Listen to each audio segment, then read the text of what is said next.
Je suis passionné de graphisme, enfin d'art en général. J'ai même fait des études afin d'en faire mon métier. Lorsque j'étais au collège, je me voyais déjà travailler avec des artistes afin de faire leurs covers d'albums ou leurs affiches de tournée, etc. En fait, je rêvais surtout de travailler avec mes artistes préférés. Nekfeu, Népal, Orelsan, Alpha One, Dinos. Malheureusement, j'ai jamais atteint ce rêve. Mais grâce au milieu du battle rap, j'ai eu l'opportunité de faire des affiches d'événements, ou encore des covers pour certains projets d'MC. Donc j'ai toujours l'espoir d'atteindre ce rêve. Mais il y a en ce moment même, en France, quelqu'un qui vit ce rêve. Mon rêve. Et ce gars-là, je peux pas trop lui en vouloir. Car c'est un crack absolu dans ce qu'il fait, et ce qu'il propose relève du génie. Il est tellement fort et je suis tellement fan de son travail qu'il est lui-même devenu un des artistes avec qui je rêve de travailler. Ce gars-là s'appelle Samuel Amidé. Ce prénom vous dit probablement rien, mais vous avez sûrement vu son travail. Et vous devez plutôt le connaître sur le pseudonyme de Regular.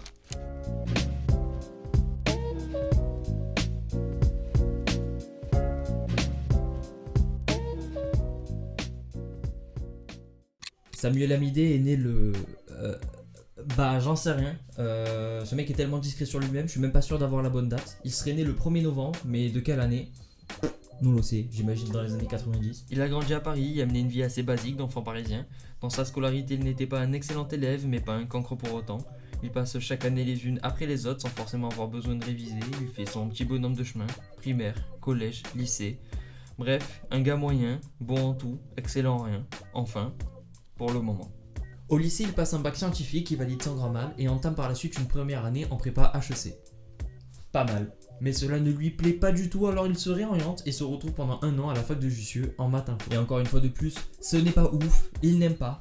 Donc il décide d'arrêter et se met à visiter des écoles de design, car étant passionné de jeux vidéo, il se dit que c'est le parfait compromis entre informatique et art, et rentre donc en première année de prépa art, malgré le fait qu'il n'a jamais vraiment dessiné de sa vie. Mais bon, cela n'est pas très important, car dans ce genre de prépa, on y retrouve toutes sortes de personnalités. Des bacs art appliqué, des personnes passionnées par le dessin qui savent dessiner à la perfection, ou comme lui, des personnes réorientées qui n'ont jamais tenu un crayon de leur vie. Et de plus, on y touche toutes sortes d'art, que ce soit dessin, peinture, sculpture, couture, photographie ou même vidéo. Et pour ceux qui ont été dans ce genre d'école comme moi, vous pourrez le confirmer dans les commentaires. Et pendant son année dans cette école, il se découvre une passion pour le graphisme et la photographie et intégrera par la suite l'ENSAD, l'École nationale supérieure des arts décoratifs de Paris. Et pareil, encore une fois de plus, rien de particulier, il est bon élève sans être excellent et parvient à obtenir son diplôme. À sa sortie de l'ENSAD, avec des amis qu'il s'est fait durant son cursus, il décide de créer un collectif, comme il dirait lui-même, pluridisciplinaire d'artistes. Antoine, l'un des membres du collectif, possédait un garage, vide, un vrai squat, et ils se sont dit go installer nos bureaux ici, et ils ont donc nommé ce collectif le garage. Bon, faut avouer, ils sont pas allés chercher très loin ce prénom. Et le garage possède plusieurs membres, en plus de Regular le graphiste ou d'Antoine le photographe, dont Cyrine qui est dans la vidéo, ou encore Léopold, un autre graphiste, et même Baptiste, un architecte d'intérieur. Il y a aussi d'autres personnes, mais je n'ai pas réussi à avoir plus d'informations à leur sujet.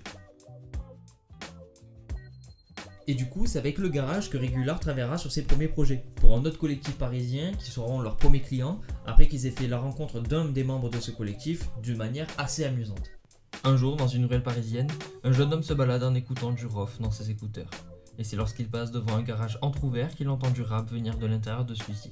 Étant très passionné de rap et habitué des open mic, il se demande s'il ne se passe pas une session freestyle à l'intérieur. Il décide donc d'écouter sa curiosité et d'aller voir. Et c'est donc là qu'il tombe sur les membres du garage. Samuel et les autres l'accueillent et lui expliquent qu'ils travaillent tous dans le graphisme, la photo, la vidéo, etc. Et l'homme leur répond que ça tombe bien, car il est lui aussi membre d'un collectif, mais de rap, qu'ils vont bientôt devoir sortir leur premier projet, qu'ils commencent à peine à avoir un certain public, mais qu'ils cherchent surtout quelqu'un pour réaliser leurs clips et designer leurs covers. Et il se présentera à eux sous le nom de Mohamed. Comme quoi le hasard fait bien les choses, car ce Mohamed là, c'est nul autre que Sneezy. Et pour ceux qui n'avaient pas fait le rapprochement tout à l'heure, le Cyrine dont je parlais, qui est membre du garage, c'est Cyrine Boulanoir, le réalisateur entre autres de ça. Un 995 mon gang venu pour mailler sans faire le tapin ton talent. Cette fois dans ta grande bouche avant de faire le mal, je me demande. La détresse, y'a rien sur ma fiche de paye. Ma mère stresse, elle déteste qu'on me fiche la paix. Le réveil est impossible dans ce monde utopique. Ça en devient presque hilarant. Tu sais pertinemment que tu te trompes mais tu t'obstines. J'ai fait du mal à ma petite. J'ai déconné, j'aurais pas dû. Jamais de la vie. Mais je trahissais. Celle qui quoi me réconfort. La seule qui veut bien de moi. Malgré mes fous. Pourquoi vouloir faire comme les autres?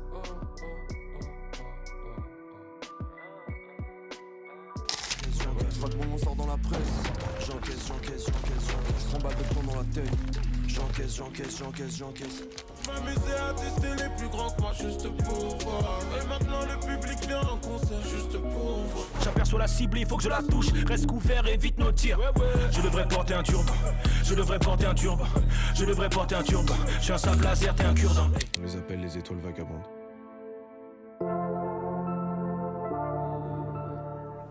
Et depuis, le taf tous ensemble. Regular a fait les covers de beaucoup d'albums des membres du 1995 et Cyrine énormément de clips comme vous avez pu le voir, voire même le film de Nekfeu. La majorité des gens pensent que Regular n'est apparu dans la sphère du rap français qu'à partir de Alpha Lauren 1, mais en fait c'est juste que son pseudo n'existait pas encore. Donc, pas crédité. A l'époque, seul le garage apparaissait dans les crédits, alors qu'à cette période-là, Regular était le graphiste à tout faire du collectif 1995. Donc les covers de La Suite ou Paris Sud Minute par exemple sont estampillés Le Garage. Mais quand on sait quel est le rôle de qui dans le collectif, il est facilement possible de deviner qui les a conçus. Comme vous avez dû le remarquer, aujourd'hui Le Garage n'apparaît nulle part. Et Regular n'a plus vraiment l'impression d'en faire partie. Mais en fait c'est que comme tout bon collectif, au bout d'un moment il y a eu une séparation. En fait le problème avec Le Garage c'est qu'il y avait trop de monde pour qu'ils soient tous en accord entre eux et que ce soit économiquement viable. Mais bon, dans tous les cas, ça n'était pas vraiment le but. Et ce n'est qu'à la création du garage que Samuel Lamidé décide de partir de son côté. En 2014, il se lance en auto-entrepreneur sous son nouveau pseudo, Regular, qui est inspiré de Regulate, la musique de Warren G, et qui fait évidemment écho au format de police d'écriture, avec le Regular Bold. Et il décide de rajouter la diphtongue AE pour que le nom soit graphiquement beau. Par la suite, il se fera contacter par Alpha One et Hologram Law, qui eux aussi de leur côté montent leur propre structure musicale dans Dada, et prépare la sortie de l'EP Alpha Lauren 1 dont Regular gérera la DA. Et c'est à partir de là que sa carrière se lance. Beaucoup des membres du 1995 ainsi que d'autres artistes proches du collectif commencent à faire appel à ses services. Comme par exemple Lampal ou Caballero qui à l'époque avaient sorti quelques projets en commun avec les membres du 1995 ou de l'entourage. Bon, j'aimerais ouvrir une petite parenthèse, car en voyant ces images, on se rend bien compte qu'énormément de rappeurs comme Caballero, Jean Jass, Lampal ou encore Giorgio connaissaient très bien les membres du 1995 à l'époque, et ce même avant d'avoir percé. Et je trouve que c'est un très bon exemple qui prouve la théorie comme quoi les collectifs sont un excellent moyen de réussir dans un milieu. Car on est toujours plus fort ensemble que seul. Et encore plus quand plusieurs collectifs s'entraident, comme ici avec le 995 et le Garage par exemple. Ça me fait aussi penser à l'apparition des Rap Contenders où les RC et l'entourage se sont entraidés. Les deux ont réciproquement percé grâce à l'autre. C'est un peu comme le principe d'un feat. Une partie du public des artistes découvriront l'autre artiste et iront l'écouter par la suite. Je trouve ça hyper intéressant et je pense que je ferai prochainement une vidéo sur ce sujet-là. Bref, fin de la parenthèse, je vous laisse avec la suite de la vidéo. Il réalisera aussi la cover de l'album Cyborg de Nekfeu, qui sera sa première grande réussite. Et d'ailleurs, c'est grâce à cette cover-là que je l'ai découvert, parce que je trouvais la cover tellement incroyable que je me suis dit bordel qui a fait ça. Et j'ai cherché dans les crédits, je suis tombé sur son compte Instagram. Et il réalisera aussi la cover de l'album Flip de Lampal, qui sera son premier grand travail d'identité graphique avec un artiste et qui sera 100% photographique, donc sans graphisme. Et ensuite tout s'enchaîne, d'une part grâce au bouche à oreille, mais aussi grâce à son talent incroyable et à ses covers qui sont à la fois reconnaissables, mais surtout qui marquent les esprits. Donc en gros toutes les qualités qui font de lui un excellent graphiste. Et il en vient à travailler avec un nombre ahurissant d'artistes, tellement que quand je vais sur son Insta, j'ai l'impression d'être sur ma playlist Spotify. GC's, Jimmy, Giorgio, Orelsan, Nekfeu, Alpha One, Lampal. Il en vient même à travailler avec des youtubeurs, avec par exemple Squeezie pour son album Oxys déjà, ou encore son docu, ou même les voitures de son écurie GP Explorer. Et il en vient même à travailler avec le stade du Paris Saint-Germain, bordel. A mon avis, Regular ne voulait pas travailler en premier lieu avec des artistes musicaux. Ça lui est plutôt tombé dessus grâce au destin et sa rencontre avec Sneezy. Mais malgré tout ça, il a quand même réussi à devenir un virtuose dans cela. Vous allez sûrement me demander qu'est-ce qui fait que Regular est si fort. En fait, ce qui est particulier avec l'art de Regular, c'est que lui ne se contente pas d'une simple image dans une pochette plastique pour faire une cover d'album, comme énormément de graphistes feraient pour beaucoup d'artistes. Non, lui il imagine toujours un produit final, tenable en main et qui est beau bordel. Je pense notamment au pochon d'aluminium ou au papier bulle de Nekfeu, ou encore le bloc de béton pour l'album de Giorgio, ou même le steelbook pour l'album de Squeezie, la pochette plastique 3D pour l'album Senso Record 2001, ou encore le système pour sortir le CD de la mixtape Saboteur Volume 1, qui il faut l'admettre est assez particulier. Tout ce que je suis en train de vous expliquer là, c'est quelque chose qui manquait cruellement à l'industrie de la musique, surtout à l'ère du streaming. Je vous avoue, j'achète les disques seulement des artistes que j'aime vraiment. Genre, j'écoute du Damso, mais j'ai pas forcément envie d'acheter le scud de Lithopédion. J'achète uniquement mes classiques en fait. Mais là, j'ai envie limite d'acheter tous les scuds qu'il a designés, même si j'écoute pas la musique qu'ils font et que je trouve que l'artiste il est pourri, tellement qu'ils sont beaux. Regular est vraiment trop fort en fait. Et le pire, c'est que je suis sûr qu'à lui seul, il a relancé toutes les ventes physiques des artistes avec qui il a travaillé.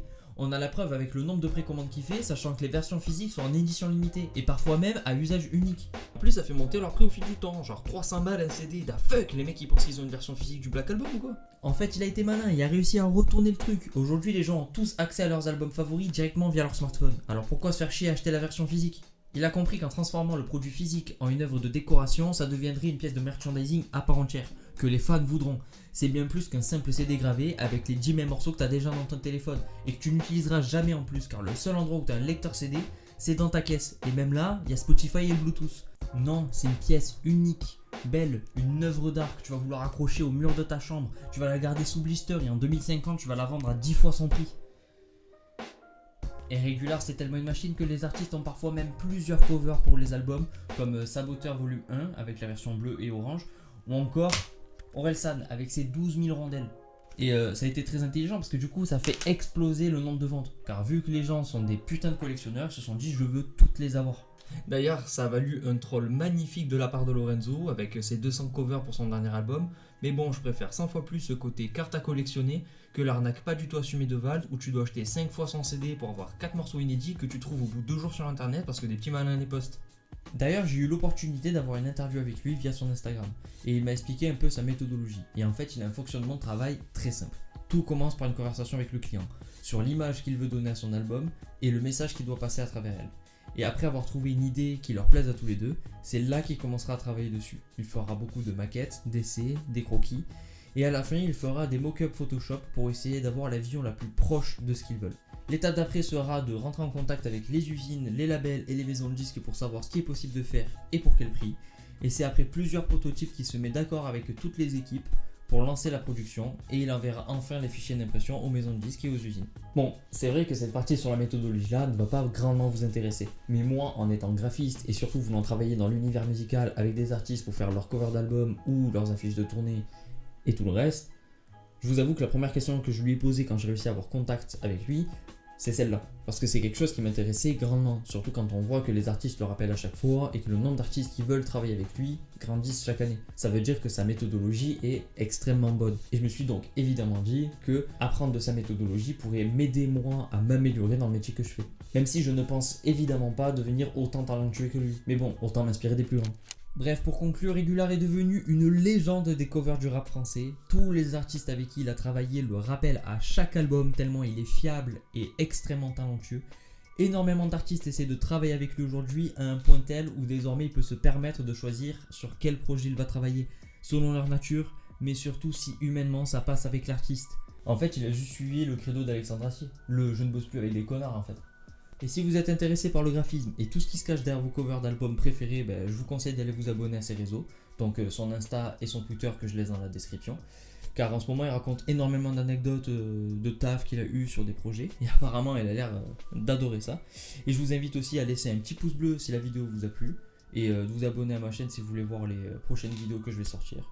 Et sur ce je vous dis bonne soirée, bonne continuation et à bientôt.